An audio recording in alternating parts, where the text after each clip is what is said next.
ဟုတ်ပြီဒါတွေကဆရာတို့ workbook တစ်ခုကိုဘယ်လိုမျိုးသွားပြီးတော့တင်စီမလဲဆိုတာတွေကိုသုံးမယ်เนาะအဲ့တော့ပုံမှန်ဆိုဆရာတို့ကဒါ new document အနေနဲ့သွားလို့ document 1-word ဆိုပြီးပေါ်နေတော့တွေ့ရမှာနားလည်လားကောင်းပြီဆရာတို့ဒီ workbook မှာစာကြောင်းတွေတစ်ကြောင်းကြောင်းကိုပဲရေးလိုက်တာပဲဖြစ်ဖြစ်စာလုံးတစ်လုံး edit လုပ်လိုက်တာပဲဖြစ်ဖြစ်အဲ့ဒီ workbook ကိုဆရာတို့ဘာလုပ်ပေးရလဲဆိုတော့ save မှတ်ပေးရ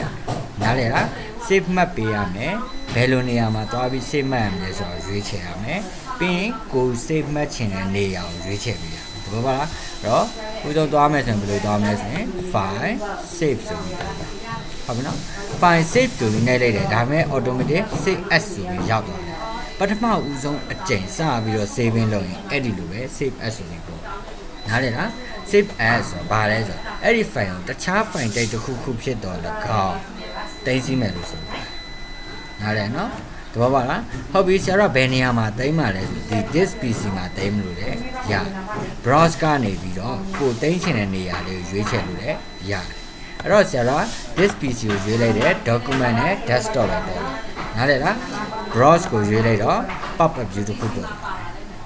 နားလည်နော်ကောင်းပြီအဲ့ဒီ file လေးတွေကိုဆရာတို့ဘယ်လိုနေထားမျိုးနဲ့တိမ့်မှလဲဘယ်နေရာမှာတိမ့်မှလဲဆိုတော့သူကမေးတယ်တွေ့လား CS ဆိုတဲ့ box လေးပေါ်လာတယ် file name က need done ဆိုတဲ့နာမည်နဲ့ save as type မှာ word document ဆိုတဲ့ file type အမျိုးအစားနဲ့ဘယ်နေရာမှာတိမ့်မှလဲဆိုတော့ document နဲ့ပြောတယ်တွေ့လားသူ့ရဲ့ default saving မှတ်တဲ့ path ပေါ့လမ်းကြောင်းက document ထဲမှာပဲဒါပေမဲ့ဆရာတို့ setting ကြတခြားနေရာမှာပြောင်းပြီးတော့တင်လိုက်လို့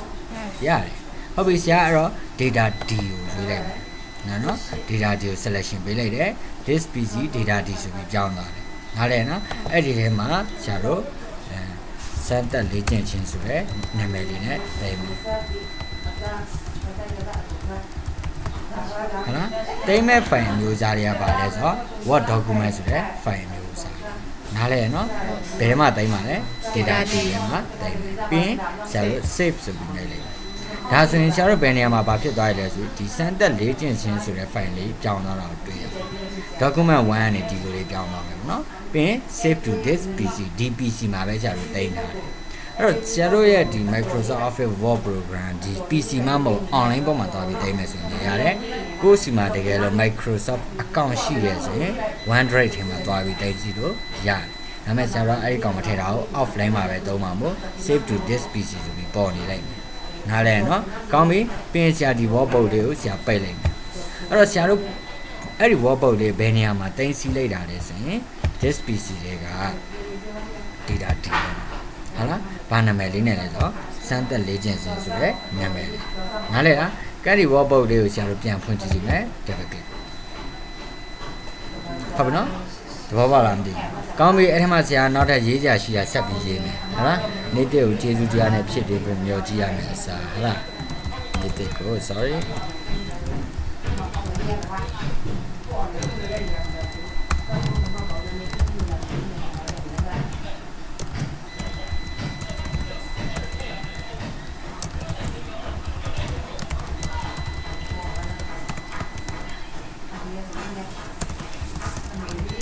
မရှိလို့မပြေ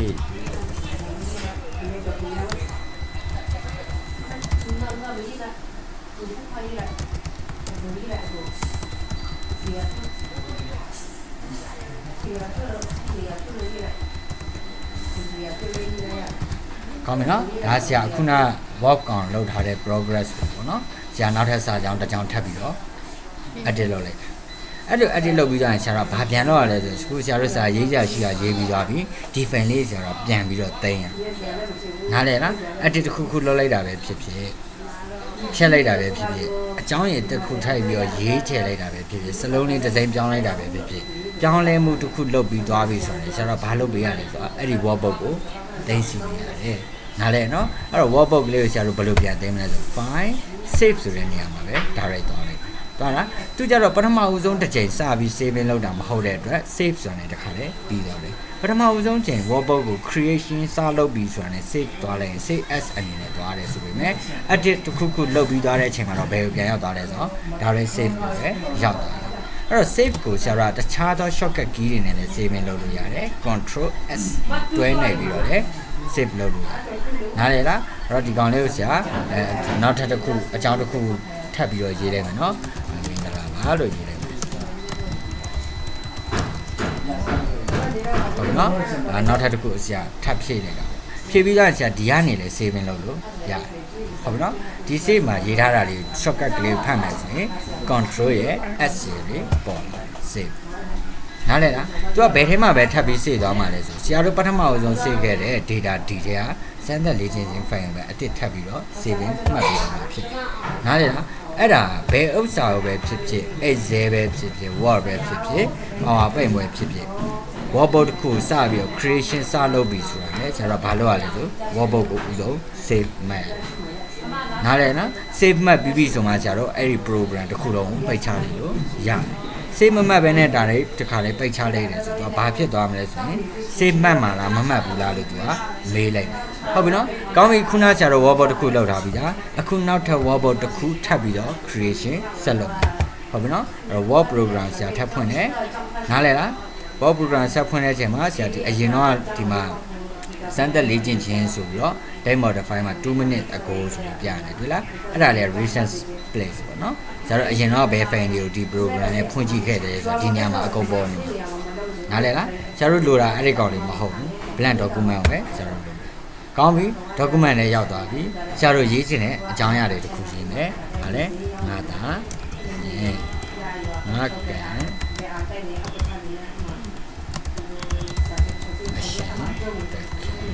နားလဲလားရေးပြီးတော့ဆရာဘာလုပ်မလဲဆိုအဲ့ဒီ Wordboard ကိုဆရာ save မမှတ်ပဲနဲ့ပိတ်လိုက်တယ်အဲ့ဒီမှာဘာဖြစ်လဲဆိုတော့သူကမေးတယ် want to save your change to document 1 me document 1နဲ့ပတ်သက်ပြီးတော့ change တစ်ခုခုလုပ်ချင်တာတဲ့ if you click don't save a recent copy of this file will be temporarily available တဘောပါအဲ့ဒီ file လေးကိုတော့ဆရာကမတော်တဆ don't save အနေနဲ့နှိပ်ပြီးလိုက်မယ်ဆိုရင်เนาะပြန်တော့ဆယ်လို့ရတယ်ခဏပေါ့เนาะချက်ချင်းပြန်ဆင်မယ်ဆိုရင်ဆယ်လို့ရတယ်ဒါပေမဲ့ဖြစ်တယ်ရှိတာတော့ဆရာတော့ဒီကောင်လေးကအလံပေးတာလေဗါလို့စိတ်မမှတ်ပဲနဲ့ပိတ်လိုက်လို့ပေါ်လာတယ် box ဆိုเนาะဆရာတော့ဘာလုပ်မလဲဆိုအဲ့ဒီအချိန်ကြာမှာ save လုပ်မယ်ဆိုရင်လေရနားလဲလားအဲ့တော့ဒီမှာရှိတဲ့ s ဆိုရယ်ဒီ save save ဆိုတဲ့ကောင်လေးကို click တစ်ချက်နေလိမ့်မယ်အဲ့တော့ तू ကပထမဆုံး save စမှတ်ပြီး Wordboard creation လုပ်မှာဖြစ်တဲ့အတွက်ဘာအနေနဲ့ပေါ်လာလဲ cs အနေနဲ့ပေါ်လာကောင်းပြီထုံးစံတိုင်းဆရာတို့တိမ့်မဲ့နေရာကိုရွေးမယ်အဲ့ဒီ file လေးကိုဘယ်နေရာမှာသွားပြီး saving လုပ်မှာလဲနားလဲနော်ဘာ file အမျိုးအစားအနေနဲ့ saving လုပ်မှာလဲ file ကိုဘာနာမည်ပေးပြီးတော့ saving လုပ်မှာလဲဆိုပြီးတော့မေးလာတယ်ဟုတ်လားကိုယ့်အကိုဖြည့်ကြရှိတာဖြည့်မယ်ဖြည့်လို့ပြီးတော့ဆရာတို့ဘာလုပ်မလဲဆိုရင် save လုပ်မယ်နားလဲနော်ကောင်းပြီ save ကောင်းပြီတော့သူကတော့ save နဲ့လည်းတစ်ခါလေးပိတ်သွားပြီဘာလို့လဲဆိုတော့ဆရာတို့ saving မလုပ်ခင်တစ်ခါလေး Wordboard program တစ်ခုလုံးပိတ်ချတာလို့ Wordboard ကို saving လုပ်ပြီးလိုက်တာနဲ့သူကဒီ program တစ်ခုလုံးပိတ်ချသွားတာကိုတွေ့ရတယ်နားလဲလားဒါ Wordboard တစ်ခုဆရာတို့ဘယ်လိုမျိုး creation လုပ်တယ်လဲဘယ်လို saving မှတ်ရမလဲဆိုတော့ဒီနေ့လေးကြည့်ပြီးတော့ပြန်တော့နားလဲနော်ကောင်းပြီဆရာ Word ဆိုတဲ့ program လေးထပ်ပြီးတော့ဖွင့်ကြည့်လိုက်မယ် recent မှာဆရာလုပ်ထားတဲ့ file တစ်ခုစလုံးကဘာဖြစ်နေလဲပေါ်နေတာကိုတွေ့ရတယ်နားလဲလားဒါလေး recent place လို့ခေါ်ဆရာတို့ဖွင့်ခဲ့တဲ့ program တွေဖွင့်ခဲ့တဲ့ file တွေအားလုံးဒီ recent မှာလာပြီးကြည့်လို့ရတယ်နားလဲမနော်ကောင်းပြီအဲ့ထဲမှာပဲဆရာဒီ file လေးကိုဒီကနေတခါတည်းလှမ်းပြီးဖွင့်လိုက်ပြီလေရတယ်နားလဲနော်ဒီ file လည်းဒီကနေတခါတည်းလှမ်းပြီးဖွင့်လိုက်ရင်ရတယ်အဲ့လိုမဖွင့်ချင်ဘူးဆိုရင်ဒီ open ကနေကြွားပြီးဖွင့်ရအောင်နားလဲနော် open browse ဆရာတို့တင်ခဲ့တဲ့ file တွေကဘယ်ထဲမှာတင်လဲ data D ထဲမှာတင်တာနားလဲလားအကို firmware program လေးယူပြီးတော့ open လုပ်လိုက် file ကိုဘယ်လိုဖွင့်လဲဆိုတော့ဘောပါနော်နားလဲမလားမသိဘူး program တွေပဲလမ်းဖွင့်file တင်ထားတဲ့နေရာကိုပဲသွားပြီးဖွင့်အဲ့ဒီ file ကဘယ်နေရာမှာတင်ထားတာလဲဆိုတော့ဆရာတို့ပြန်ပြီးတော့ရှာဖွေတက်ရမယ်တိမ့်မဲ့နေရာကိုတည်တည်ချာချာရွေးချယ်ပေးတယ်တိမ့်မဲ့ file ရဲ့အမျိုးအစားကိုလည်းတည်တည်ချာချာရွေးချယ်ပေးရမယ်တိမ့်လိုက်တဲ့ file ကဘာနာမည်နဲ့တိမ့်လိုက်တယ်ဆိုတော့လည်းခေါင်းထဲမှာမှတ်ထားရမယ်ဟုတ်တယ်နော်ရေးရရှိရတော့ရေးပြီးသွားပြီဘယ်နာတိမ့်လိုက်မှန်းလည်းမသိဘူးဘာနာမည်နဲ့တိမ့်လိုက်မှန်းလည်းမသိဘူးဆိုရင်တော့နည်းနည်းတော့အဆင်မပြေဘူးသဘောပေါက်လားပုံမှန်ဆိုရင်တော့ဘယ် file ပဲဖြစ်ပါစေဆရာတို့ကဒီလိုရိုးရိုးဒါတွေ saving လုပ်လိုက်တဲ့ file တွေအားလုံးက documents လို့ခေါ်တဲ့ library ထဲကိုရောက်သွားတယ်เนาะအဲ့ဒီ documents ဆိုတဲ့ library မှာ custom outfit template ဆိုပြီးတော့ဒီညမှာdefault saving path ကြီးရှိတယ်